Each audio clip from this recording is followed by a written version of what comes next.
So I thought I was just going to use this channel as like post every Sunday, whatever, maybe it's nonsense, maybe it's something I'm interested in, but I wanted to come here and talk a bit about Red Letter Media in a recent video they posted. So Red Letter Media is a very popular YouTube channel, very funny, very entertaining YouTube channel. But they talked about something I'm very passionate about, which is a Canadian film called King Tide, which I haven't seen the film yet. It looks very good. And I do remember a year ago, a friend of mine I was hanging out with, he was talking about, yeah, it's a really great film. And he saw it in the theaters here in Canada. But the video is interesting because they talk a bit about like how did the distribution come to be, or how come it's so disjointed. And because I actually work in film distribution and sales, and I want to talk a bit about their points. Because so first they talk about, the distribution of this film is kind of all over the place, and like that's just commonplace these days. I don't want to get deep into it. I might get deep into it in other videos, but like here in Canada, it's just so tough to get your films seen or recognized anywhere. And just the process of getting the films made here is just so convoluted. And I don't want to get the details, but they talked about, we came across it on Vudu, or one of those services that's in the States. It's not here in Canada, which I think is like Walmart owns that service. I'm not entirely sure. And then like it had a terrible poster. But just to kind of like maybe not answer their questions, but theorize, go on IMDb. And from what I can understand is that VVS is a distributor here in Canada, a very large distributor, and that they had worldwide rights for it. So maybe they got in contract with Vertical, who seems to be doing the American distribution for it. As I'm just kind of theorizing on this, I'm not privy to whatever conversation agreements the filmmakers and distributors signed, obviously. And this is just kind of talking from my own experience. And that like the American poster that he would have come across on Vudu, and Mike I think was the one talking about this, was just not really good. And yet the poster that was the theatrical poster had a bit more impact to it. So there's some theories on that. First is that here in Canada, the filmmaker is probably working with the distributor or not, or the distributor just said, you go ahead and make a poster, we'll show whatever. It kind of happens quite often. Whereas the American distributor might have said, we want to make our own poster, and that's actually baked into the agreement. Now you can talk at length about which poster is more effective. Obviously, I'm more leaning towards the one that would have been the theatrical poster, the one with the baby in the middle, the hands reaching out. It's got something to say in that poster.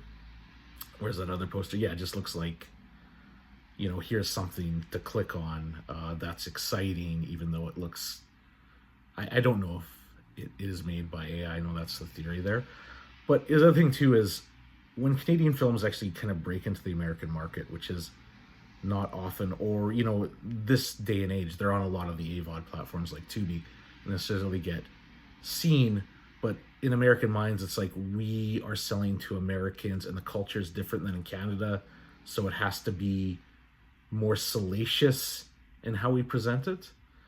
And then in terms of just like, why is it all over the place? Like this day and age, I know we're film distribution recently after the pandemic, the whole idea of like a release date, that's really like, I don't want to say non-existent, because obviously it's there for tentpole releases. But in this day and age with a film like that, it's more like building word of mouth is just the reality. Even if there was a release date, it getting discovered is going to be building through word of mouth. And the fact that, these guys talked about it, it's huge for the film, obviously.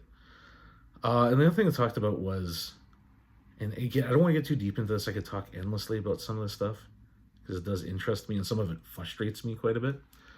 Well, they talked about kind of like how films, Canadian film, how come it has like 15 logos?